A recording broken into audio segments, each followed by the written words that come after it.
¿Qué dicen? Muy buenos días.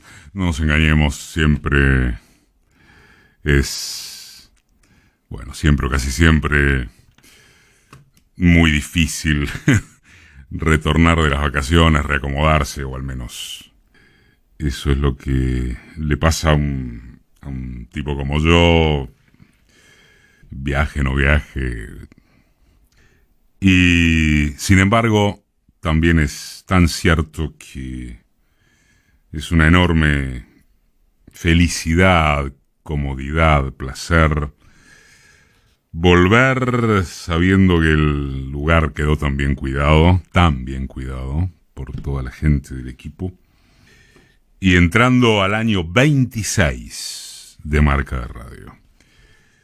Muchísimas gracias por la fidelidad de todos ustedes a lo largo de enero, con tanto mensaje de apoyo, con tanto aporte, que se reflejó a través de diferentes vías. De verdad, un gustazo y un agradecimiento. No se fue de vacaciones enero, si es por las pujas internas políticas, no sobre todo, pero quizá específicamente en lo que queda del frente de todos, que parece haber frenado, o de hecho lo hizo, ahora veremos, al borde de otro precipicio, ¿no?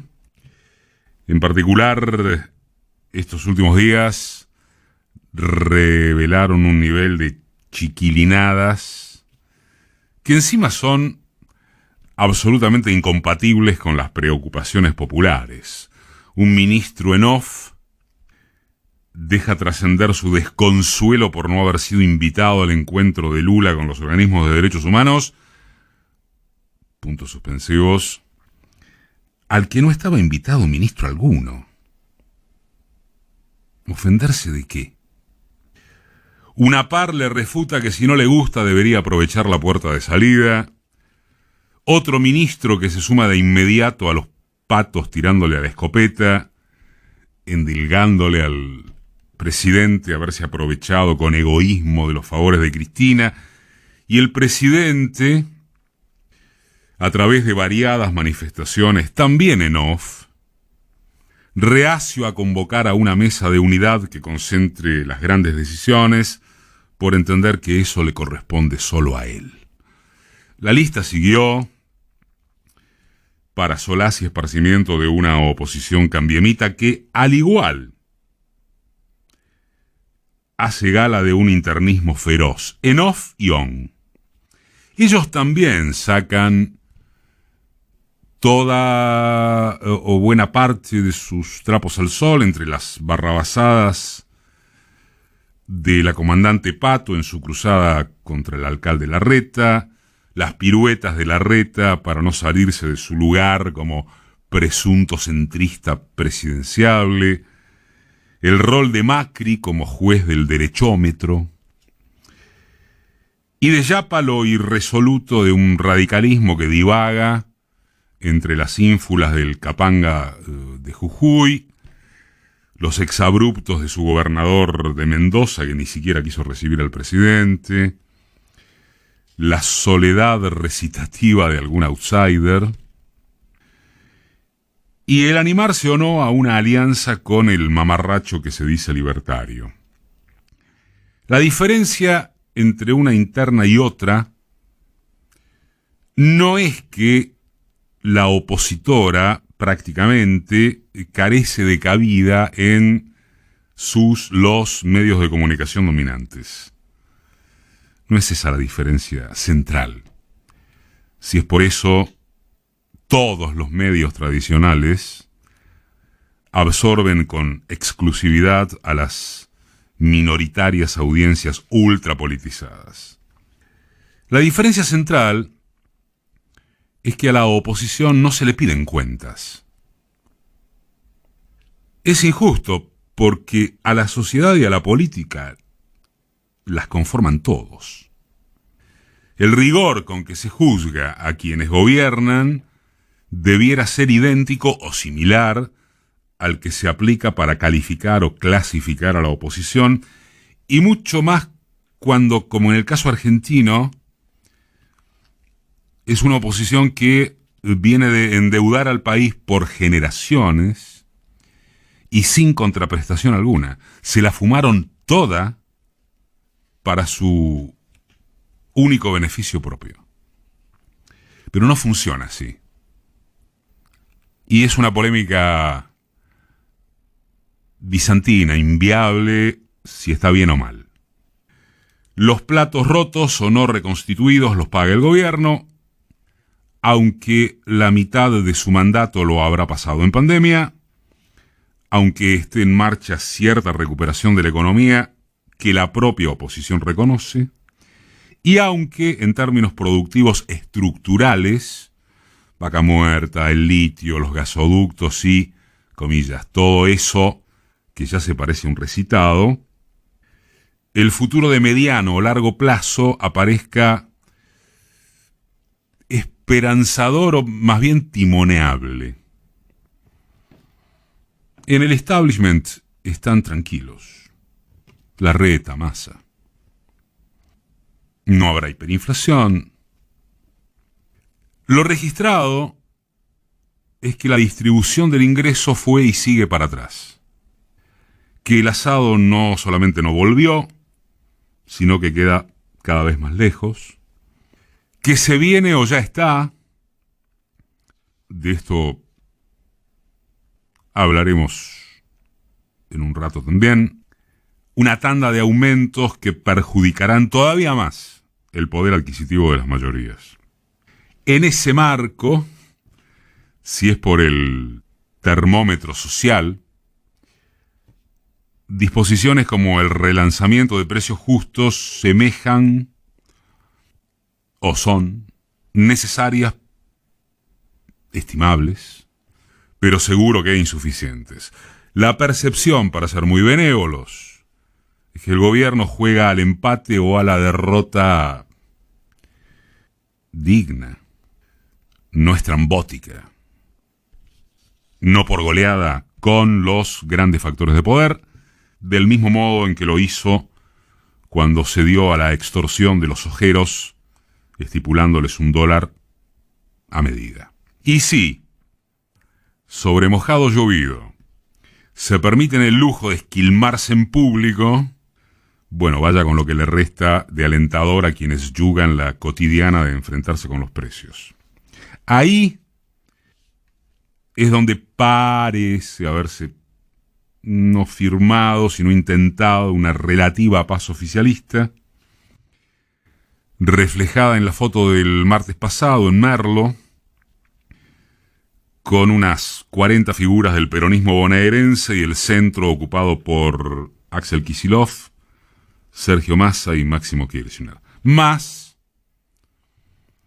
la también aparente decisión de que al fin se constituya una mesa, parece increíble hablar de esto, ¿no?, donde las tres patas encarnadas en ambos Fernández y en el ministro de Economía puedan llegar a acuerdos básicos.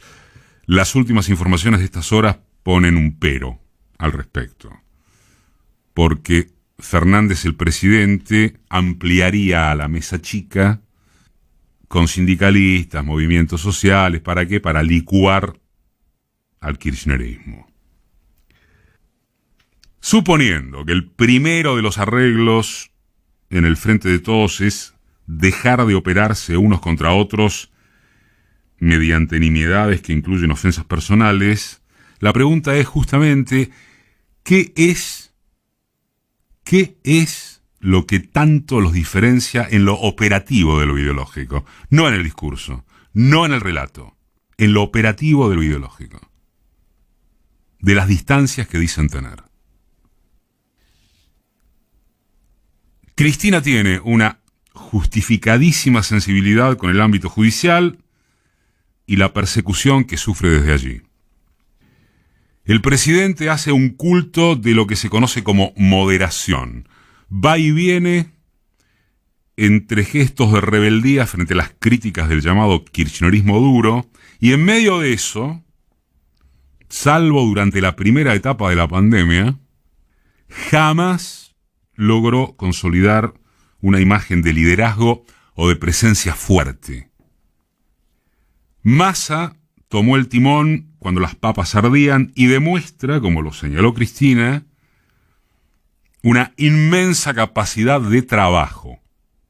Pero no dejan de imputarle ser el ministro del ajuste, en simultáneo con reconocerle que fue y es la única baraja que quedaba cuando, a mediados del año pasado, se llegó a hablar de vacío de poder y de reservas monetarias. Dicho todo esto, y siempre con la facilidad de ser un mero comentarista que no está sentado en la silla eléctrica de los lugares de poder en un país como este, eternamente convulso, se diría que hay una fórmula tan complicada como elemental. La indignidad de la Corte Suprema, el lawfare, los extremos desencajados de medios oficialistas y opositores que solo atienden necesidades de espectáculo denunciativo, el aprovechamiento de casos judiciales para estimular discursos de morbo, de venganza, de mano dura. En fin, todo el combo de lo institucional que tanto hace al análisis de una realidad sociológica cada vez más líquida, como a la frivolidad con que se la interpreta, todo eso no sirve o no es interpretado como útil para gobernar profundamente. De entrada se supo, o debió saberse, que esta coalición oficialista era y es precisamente eso, una alianza electoral entre capacidades e insuficiencias mutuas. Por sí solos no le alcanzaba a nadie para sacarse de encima a Macri. Y ahora la historia se repite para evitar que vuelva. Sin candidato potable o indiscutido, excepto en la provincia de Buenos Aires, donde los méritos de Kicillof fungen como opción única. Con Cristina habiéndose apartado de toda figuración personal en toda lista electiva. Con el Frente de Todos sumergido en un aquelarre de visiones o intereses individuales que ni siquiera pueden ponerse de acuerdo en la concurrencia de primarias, asoma primordial que primero arreglen un sinceramiento programático, es decir, exactamente lo que no hubo cuando en 2019 se convino la mejor táctica para ganar, no para gobernar. Así nos dejaron el país, esta es la bomba de endeudamiento que deberemos afrontar, estos son los sacrificios que tendremos que tener en cuenta repartidos de tal y cual forma, estas son las ideas para que la economía funcione, no únicamente a partir de sus estructuras monopólicas y oligopólicas. Este es el programa para crear trabajo, esto es lo que se flexibilizará, esto es lo que no. Esto es lo que podremos hacer en el espacio que dejan un mundo y una región con las características que se conocen y se sufren, y esto es lo que no, su ruta. A partir de entonces, diría uno, y solo a partir de entonces, debería ser la fórmula electoral de consenso, antes o después de las primarias, con el requisito previo de bajar la inflación, porque si no baja la inflación, no hay ninguna fórmula que valga. Pero, aun cuando el proceso inflacionario no fuese amortiguado, el peronismo o progresismo, da igual a esta altura el rótulo que corresponda, solo tiene la chance de marcar un programa de gobierno. Y solo al cabo de eso vendrán las figuras que encarnen la posibilidad de ejecutarlo. Es un dilema tremendo para el oficialismo porque, apartada Cristina, suponiendo que le alcanzaría con su núcleo duro en el conurbano bonaerense. Apartado el presidente, porque también está o estaría claro que tanto le ha tocado bailar con el esperpento de pandemia y guerra como que su estatura de dirigente no le alcanza para tripular al peronismo. Apartado Kicillof, a excepción de que lo convenzan en contra de sus deseos, porque Kicillof es imprescindible para ganar la provincia. ¿Quién hay? ¿Quién hay también excepto que, comillas, domesticada la inflación, emerja Massa?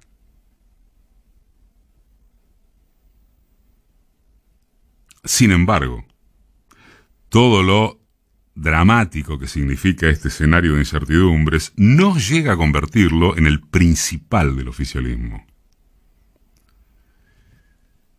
El principal es si puede acordar entre sí un programa de gobierno y ahora mismo empezar a demostrarlo. El qué antes que el quién, para que después, y como ha ocurrido, el quién no sea un drama.